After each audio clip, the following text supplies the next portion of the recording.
राम अवतार के ऋषि, दंडक वन और चित्रकूट के अगल बगल में रहने वाले बड़े बड़े सिद्ध महर्षि लोग राम का ये दिव्य रूप देखकर मर्यादा तोड़ने की तैयारी में आ गए कि चलो जाकर राम को आलिंगन कर ले। लाख मर्यादा टूटे टूटे, रहा नहीं गया। प्रभु को इतना प्यार कर ले, भगवान को गले से लगा ले और छोड़े ही ना, उतावले हो गए। लेकिन स्वयं राम जी की मर्यादा इतनी कड़ी थी कि दौड़कर आए तो सही, लेकिन जो इच्छा थी वो नहीं पूरी कर पाए। नैन बरसने लगे। राम जी समझ गए हमारे राघव जैसे कोमल कोई नहीं, अति कोमल है रामचंद्र, बहुत हृदय की जानने वाले हैं। तो ऋषियों को प्यार से कहने लगे, इस जन्म में आप मुझको गले लगाएं वो संभव नहीं है, क्योंकि मेरा मर्यादा का पथ है। लेकिन ये यदि आपकी इच्छा है तो पूरी होगी। लेकिन एक काम करो, आप वृंदावन के वृक्ष बन जाओ, वृंदावन की गोपियां बन जाओ, वृंदावन के गाय बछड़े बन जाओ, और कृष्ण बनकर मैं आपकी सभी इच्छाएं पूर्ण कर दूंगा। और ये सही सटीक कथा आप जानते हैं। तो इस क्षेत्र में रहे ऋषि मुनि को लगा होगा स्थान की ममता बनी रही होगी, इसलिए मुक्ति नहीं ली होगी। ममता मुक्ति नहीं प्रदान करती, और इसी ममता के कारण पुनः पुनः आते होंगे कोई न कोई रूप में, कि बार बार केदार क्षेत्र की यात्रा हो, बाबा केदारनाथ का सानिध्य सामीप्य हो और दर्शन हो। तो मेरे भाई बहन, आप आए हैं कैसे भी, तो अब यहां से उतर करके, शरीर से तो उतरना पड़ेगा ही, लेकिन तुम्हारी यात्रा धन्य धन्य हो जाएगी। तुम कृतकृत्य हो सकते हो। कृतकृत्य शब्द का समझकर प्रयोग कर रहा हूं, क्योंकि कृतकृत्य शब्द बहुत अंतिम चरणों में उसका प्रयोग किया जाता है शास्त्र में। जानकी के दर्शन के पश्चात ही हनुमान जी ने कहा मैं कृतकृत्य हो गया। राम के दर्शन के बाद भी वो नहीं बोले, लेकिन मां जानकी के दर्शन हुए तब कह दिया मैं कृतकृत्य हो गया। और यहां केवल जानकी मिली तो जनकराज कृतकृत्य नहीं हुए, लेकिन जब राम लखन भी मिल गए तो वो कह देते हैं आज मैं कृतकृत्य हो गया। तो अंतिम चरणों में ये मैं कृतकृत्य भयऊ अब, पार्वती बोली तब प्रसाद विश्वेश। तो हम कृतकृत्य हो सकते हैं संकल्प करके, पत्थर की तरह दृढ़ बनकर यहां से उतरेंगे कि हम मानसिक रूप से अब नीचे न गिरे,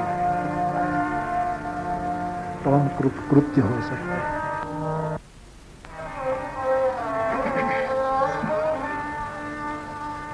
सुनहु परम पुनीत इतिहास, सुनहु परम पुनीत इतिहास, सुनहु परम पुनीत इतिहास। कल हमने इन सूत्रों का पाठ किया था। ये भगवान के मुंह से निकले परम दिव्य सूत्र हैं, और सूत्र वैसे भी महान होते हैं। इनमें भी ये सूत्र तो भगवान भूत भावन के मुंह से निकले हैं, फिर उसकी विशिष्टता और बढ़ जाती है।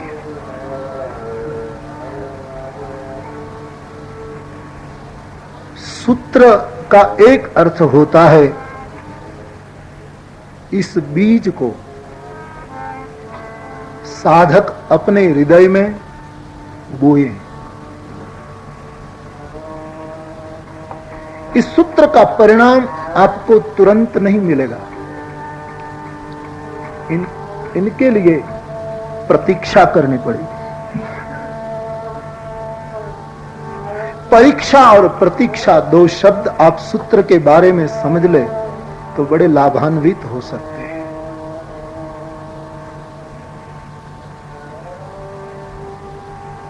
शिव के सूत्र है, कई लोग उसको तंत्र के और मोड़ देते हैं, कई वामपंथी लोग उसको वाम मार्ग की ओर मोड़ देते हैं, लेकिन जहां तक हमारा अभिप्राय है, हमको ये सब भक्ति सूत्र लगते हैं। हां, भले ही वाम मार्गियों ने वाम पथ की ओर इनको मोड़ दिया हो, क्योंकि कुछ सूत्र ऐसे मिलेंगे वाम मार्गियों को सहायक हो जाता है, जैसे योनि वर्गः कला शरीरम आदि, बीच बीच में मैं बताऊंगा।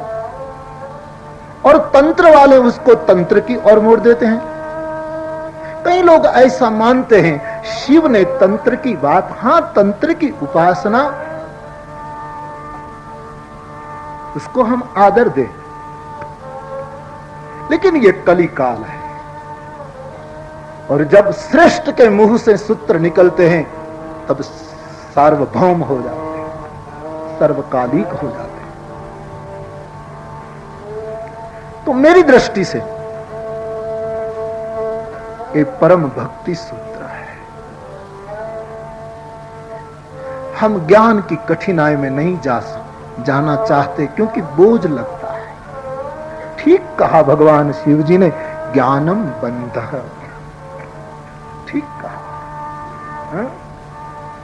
हम तो आंख में से अश्रु गिराकर हल्का होना चाहते हैं, हम बोझिल रहना नहीं। जन्म जन्म बोझ ढोए हैं हम लोगों ने। ये बड़ा आसान काल, वैसे जटिल मैंने कल कहा था, लेकिन एक अर्थ में यदि भक्ति मार्ग में हमारा प्रवेश हो जाए तो ये काल बड़ा आसान भी है, क्योंकि हमारे पूज्यपाद कली पावनावतार गोस्वामी जी फरमाते हैं, जय जय।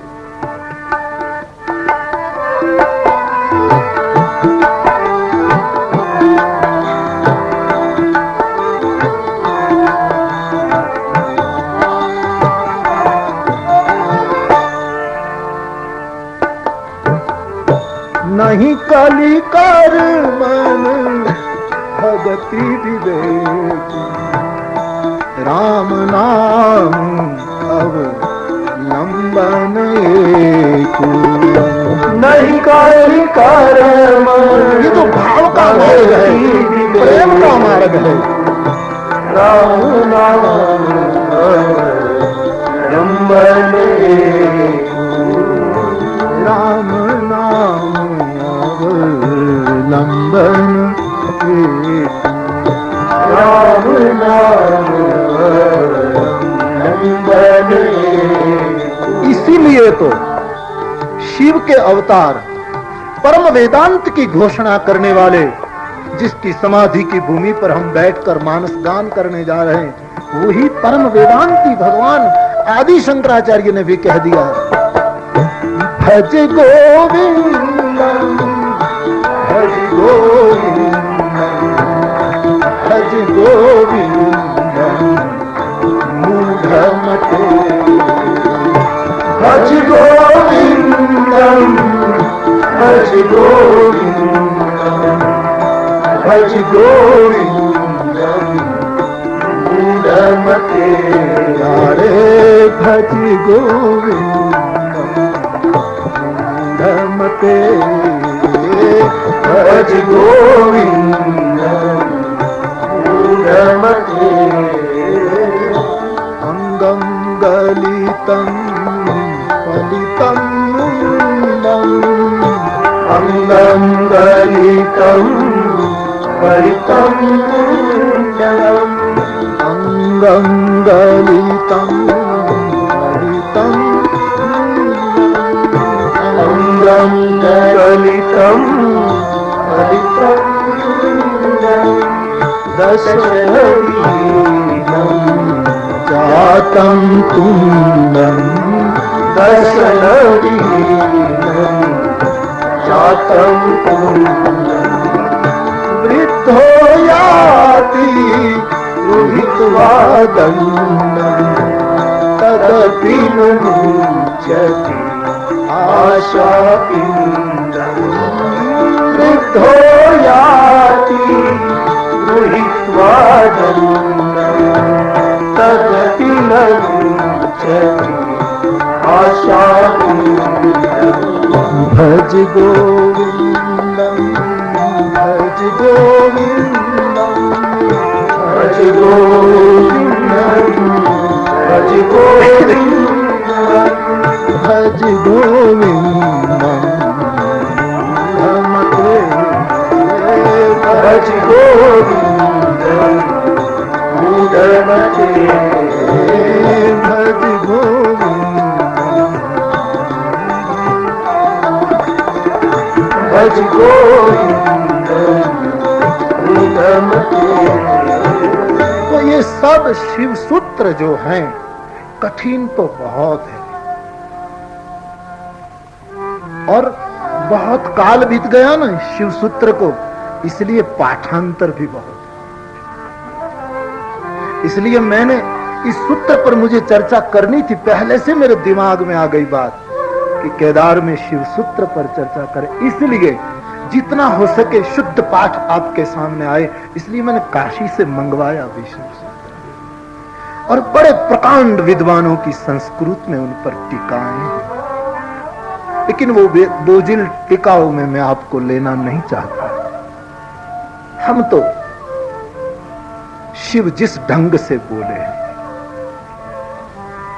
बहुत कम बोले हैं शिव, बहुत कम बोले। तो ये सब भक्ति सूत्र लगते हैं हमको, हाँ? इसलिए इन सूत्रों में प्रतीक्षा करनी पड़ेगी, क्योंकि भक्ति प्रतीक्षा का शास्त्र है। वहां तो आपको शबरी बनना पड़ेगा, वहां तो आपको।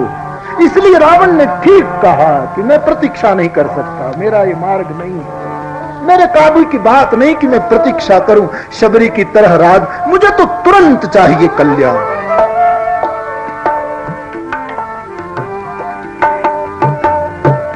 मुझसे भजन नहीं होगा, भजन मेरा विषय नहीं है। होगी भजन तामस देहा, होगी भजन बड़ी अच्छी नहीं है दशानन की, कबूल कर लिया। होगी भजन नहीं तामस देहा, होगी भजन नहीं तामस देहा, मन क्रम वचन मंत्र गढ़ेगा, मन क्रम वचन मंत्र गढ़ेगा, मन क्रम वचन मंत्र गढ़ेगा, मन क्रम वचन मंत्र गढ़ेगा। ज्ञान में खुद की परीक्षा होती है, मन की, चित्त की। जैसे जैसे साधक ऊपर उठता है परीक्षा से गुजरता है। भक्ति परीक्षा का मार्ग नहीं है, भक्ति प्रतीक्षा का मार्ग है। हाँ, भक्ति में परीक्षा होती है तो भक्त की नहीं भगवान की होती है जरूर, लेकिन ठाकुर की होती। मैं कुछ कथाओं से कह रहा हूं, मैंने गुरु पूर्णिमा के संदेश में भी कहा, आपके सामने दोहराऊं। मेरे भाई बहन, भक्ति ये भाव का पंथ बड़ा सुंदर है, बड़ा दिव्य है, लेकिन एक मुश्किल है, उसमें रोना पड़ता है, सदैव रोना पड़ता है, पल पल रोना पड़ता है।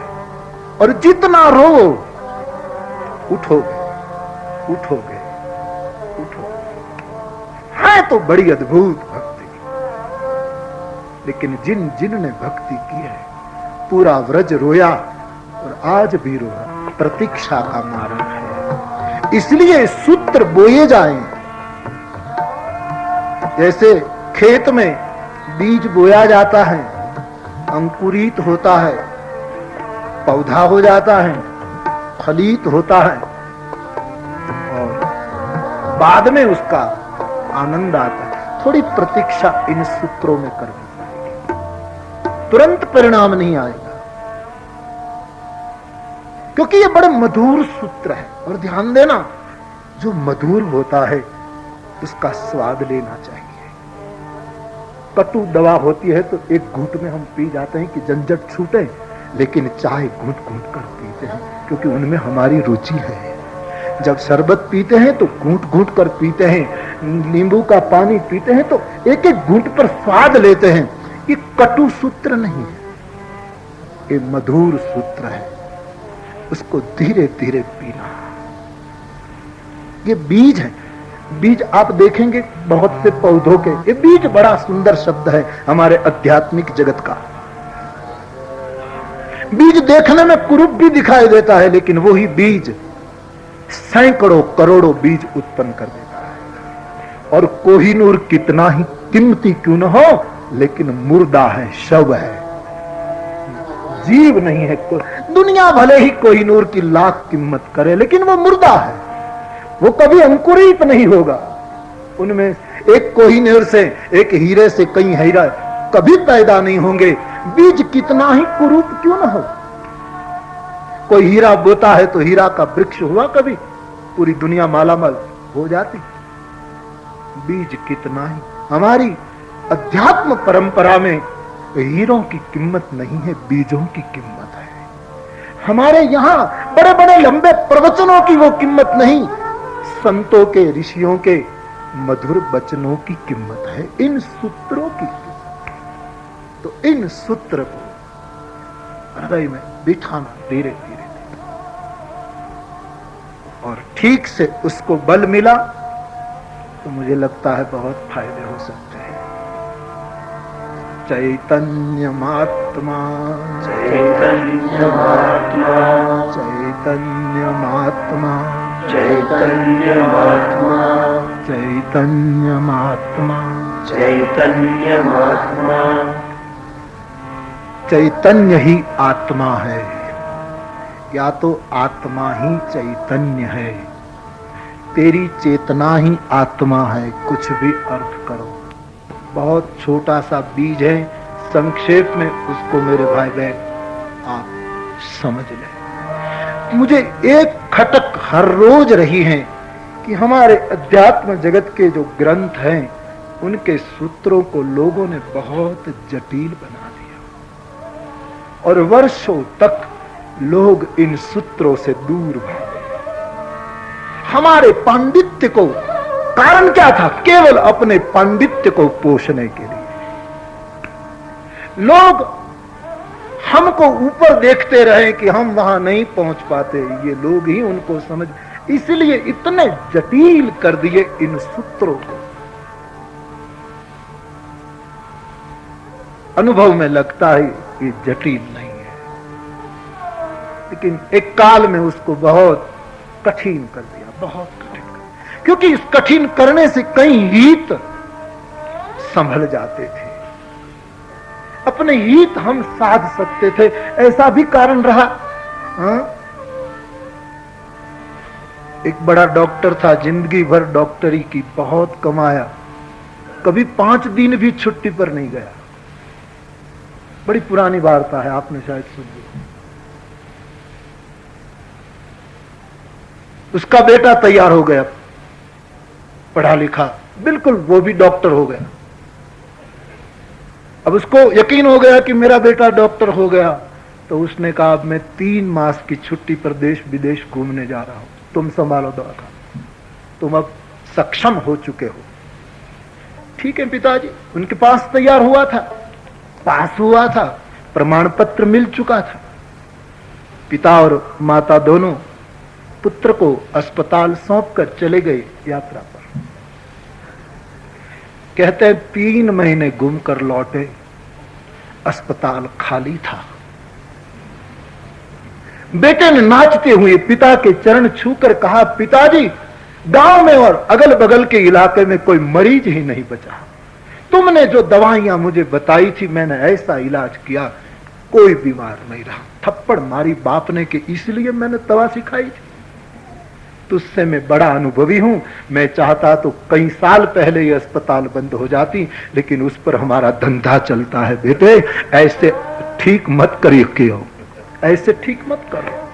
मैं भी दवा दे सकता था और सबको अच्छा कर सकता, लेकिन ये लोग मरीज बने रहे तो हमारा धंधा चलता रहे, हमारा व्यवसाय चलता रहे, हमारा धर्म के नाम पर कुछ हमारा आग्रह चल, इसीलिए सूत्रों को बहुत कठिन। शिव तो देशी वैद्य है, विलायती वैद्य नहीं है। इसलिए कल भी हम कहते थे, तुम त्रिभुवन गुरु वेद बखान, तुम त्रिभुवन गुरु वेद बखान। आप तो त्रिभुवन के गुरु हैं, तो त्रिभुवन के जो गुरु हैं वो ऐसी दवा देगा कि तुरंत बात बन जाए, जटिल नहीं करेगा वो। अब आप सोच, कभी शिव सूत्र अब आप खरीदेंगे, मुझे यकीन है, क्योंकि हम जो वो लेकर बोलने लगे तो लोग बहुत उस शास्त्र को आदर देने लगे। अच्छी बात है, आप लेकर देख कितने छोटे छोटे सूत्र हैं। क्या शिव जी घंटों तक नहीं बोल सकते थे? बस इतना ही, जब वो बोले तब तो व्याख्या ही नहीं की होगी, क्यों व्याख्या करे, बस बात बन गई। तुलसी के साथ, तुलसी पत्र के साथ ये गोली ले लो, बस बात खत्म, कह दिया होगा। लेकिन हम कली के जीव हैं, इसलिए जितना हो सके संक्षेप में सरलता से इनका मूल अर्थ समझ ले।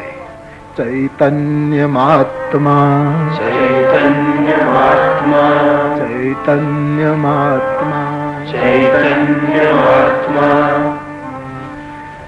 हम चेतन हैं वो तो हमको पता है, ध्यान देना, लेकिन हम आत्मा है वो हमको पता नहीं। भूल यहां से शुरू हुई है। हम चेतन तो है, सबको पता। आदमी, लोग कहते मर गया, लेकिन जानकार आदमी जाकर कहेंगे कि नहीं नहीं, दिल धड़क रहा है, चेतना है, अभी चैतन्य है। कार में जा रहे हैं, कोई पशु आ गया, तड़पने लगा, आप कुछ समय वहां रहे तो कहेंगे नहीं नहीं, अभी तो चेतना। चेतना के बारे में हम सबको जानकारी है, लेकिन चेतना ही आत्मा है, इनको बहुत कम लोगों ने जाना है।